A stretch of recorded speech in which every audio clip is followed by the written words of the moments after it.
Are you looking for more inspiration for using the Hawaiian Shores brush and fine tip pens from Altenew? Well, stay tuned. I've got a couple more techniques to share, and I'll be showing you step by step how I created both of these cards in today's stylish card making techniques with Jenny. So stay tuned. I think there's a little bit of something for everyone in today's video, and hopefully I'll inspire you to grab for those brush and fine tip pens.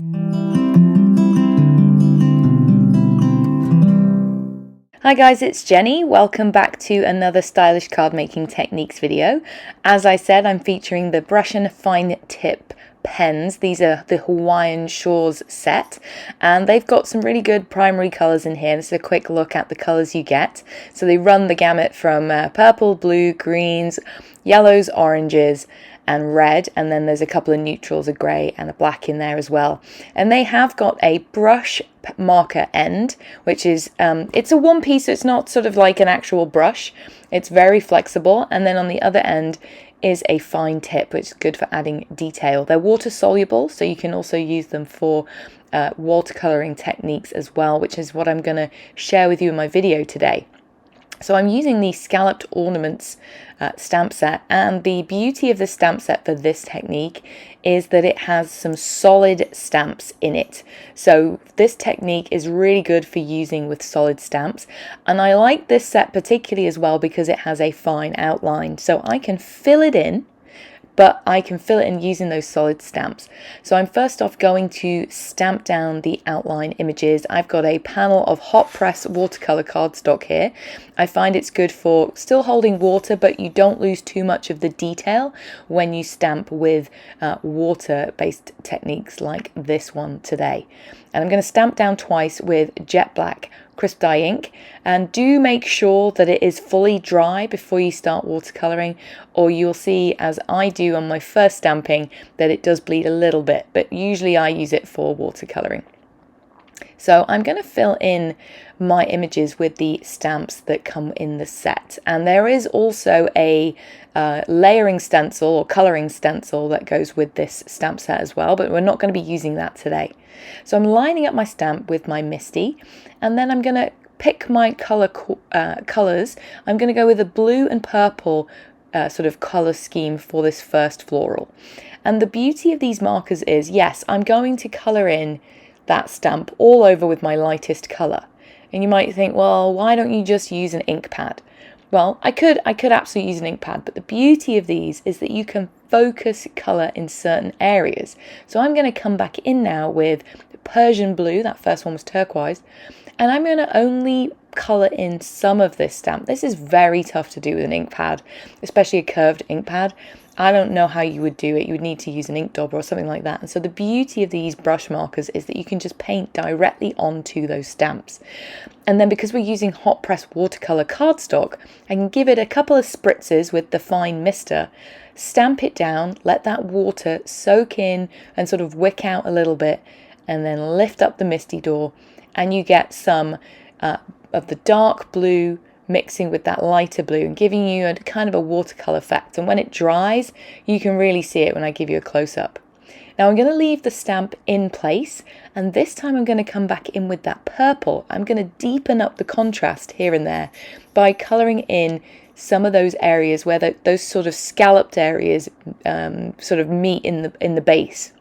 So I'm just going to add purple here and there, give it another couple of spritzes, and it doesn't quite show up on camera that well, but it actually does add some really nice sort of purple here and there once I've stamped it down. Then I can lift up that stamp again, and it has added some of that colour over the top, and then I can move on to my next pieces. So I'm going to speed this up because I'm going to follow that same technique using all of the pieces of this stamp set to fill in the areas of the image. And this is quite a unique stamp set. I think there's a few other solid stamp builders, but I don't have many of them in my collection. I need to get some more. And you can see I'm coming in with that lighter blue again, and then adding some purple highlights. And I'm adding a couple of spritzes with my fine mister in between stamping. That just gets the colour moving on the stamp, but it doesn't overwhelm it, so the colours aren't all blurring into each other, and it's not going to just make one sort of different color on the stamp. It's going to have like little speckles of purple, speckles of blue, and up close once it's dry, it's really pretty. Another benefit to having these sort of detailed brushes to colour in your stamp is that you can do just that. So you can see this piece here, it's all one piece, but I want to create a purple base and green leaves and then darker green contrast on the base of the leaves. And I was able to do that all in just one stamping, just by colouring it in, and then when I'm done with my colouring, give it a couple of spritzes with water and then stamp it down.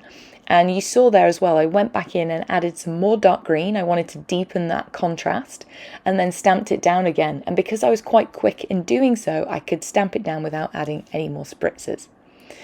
Moving on to this sort of frond-like outline, I'm going to add purple, do a couple of stamps there just to deepen up that colour.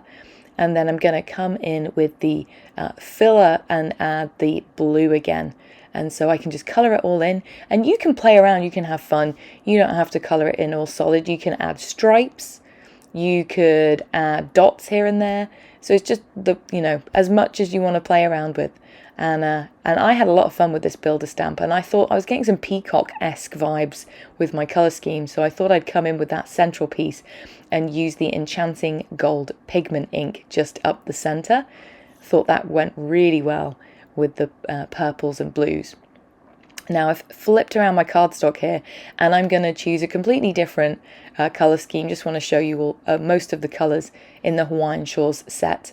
So this time I'm going for yellows and oranges and reds, and I'm going to completely coat the main stamp with yellow, and then I'm going to come in with that orangey colour, which is Autumn Blaze, and then with that red crimson colour just into the edges and the corners there.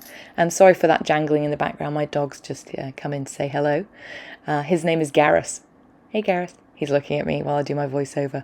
We're actually going through a house renovation at the moment, so I am doing voiceovers and crafting in very difficult places while the rest of the house is under renovation. So you might have noticed my filming style is a little different the last couple of videos I've done, that's why. So bear with me, I've got about 6 months of renovation left, so it's just going to be a little bit for a while like this. But hopefully you get enough inspiration from these videos. It doesn't matter too much with the lighting and the placement of my craft mat, etc. So I'm just going to finish off these leaves so I can come in, add those little pieces here and there, add some of that just green colour and then darken it up with the evergreen. For the centre I wanted brown, and there isn't a brown in the set, but if you remember from your watercolour education, mixing all the colours together gives you a brown. So I kind of tried to do that by stamping over the purple and the orange, and it gave me this really nice kind of warm brown colour. And I finished off with some more Enchanting Gold up in those little areas at the top. Now another benefit to these markers is that they have an ability to be used just to colour direct to paper, just like any other marker. So for those tiny little pieces, there is a stamp for that flower, but I thought, you know what, I'll just come in and colour it in direct to paper. So I'm going to use my brush tip to come in and colour in that little flower, add some highlights. I can also come in and add some contrast here and there where I thought, you know what, I didn't quite get as much as I wanted from my initial stampings. And I can colour in those little areas there with the yellow and use the fine tip to add a little vein of Autumn Blaze up the center. So these are really versatile, these markers. You can use them just for coloring in and drawing like you would with any other pens. I'm not going to do too much more to this one, just add a little bit of depth, darken up that green, and then add some straight to the paper purple just to darken up that base.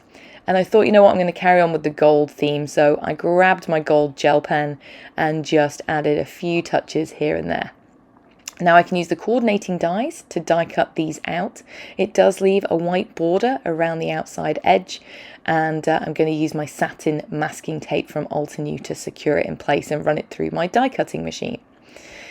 And the two cards I'm going to create today have very different looks. One's quite clean and simple, And the other one has more of a busy background, but I really wanted to show you this other technique that I haven't featured in a video before using these markers, which is to do some ink smushing. We all love ink smushing. Well, this is marker smushing. So I wanted to get a kind of rainbow background that mirrored those same colors in my flower. So I'm just going to scribble them onto my Crafter's Essentials stamping mat and blend them over each other in a few places so they're overlapping. Spritz them with lots of water and then dunk my hot press into the ink and then pick it up. And I can go back in and do some taps here and there, get a few little drops. And I did dry it in between doing those little dots. I'm going to dry emboss this background. This is the Sylvan Baroque 3D embossing folder. And I'm going to be covering up most of the florals there, but I really like the swirls that come out of that bunch of flowers. I thought that they really went well with those Scalloped Ornaments images. And just to pick out some of that raised area, I'm going to very, very gently rub over the top of it with the Enchanted Gold Pigment Ink, so it just catches the tips of the tops of those leaves, and you can see that image a little bit better, but it still keeps it subtle. I'm then going to adhere my first flower with some foam tape, and then for my second one I'm just going to grab a panel of A2 white cardstock and adhere it into the center. I'm keeping this one super clean and simple. This dotted Pinwheels, it's actually a background stamp, but it has some really nice sentiments in it that I never grab. And I just saw it in my stash and thought, you know what, I'm going to use those today. They're really nice, and they're actually great size and shape for fitting right under my two Scalloped Ornaments florals today. And I just really like the sentiments. I stamped them down in Obsidian Pigment Ink, and then I actually smushed a bit of that onto my craft mat and then picked it up with some water and just splattered it, and it goes quite pale. It's almost like grey, but I really like the look of it, still quite soft. I stamped a second one on a strip of white cardstock and then popped it up on some foam tape and then added them to some 110 Nina Solar White note cards. And that finishes both of my cards. I had a lot of fun playing around with these pens today, especially creating that messy background, and I think you will too. I hope I inspired you. Be sure to give us a thumbs up and a like and subscribe if you don't already to Altenew's YouTube channel. I'll see you in the next one. Have a great day. Bye! Hello crafters, Jen here. For more tips, techniques, tutorials, and to discover which paper crafting products are right for you, subscribe to Altenew's YouTube channel. Make sure to hit the notification bell so you don't miss any videos. Thanks for watching.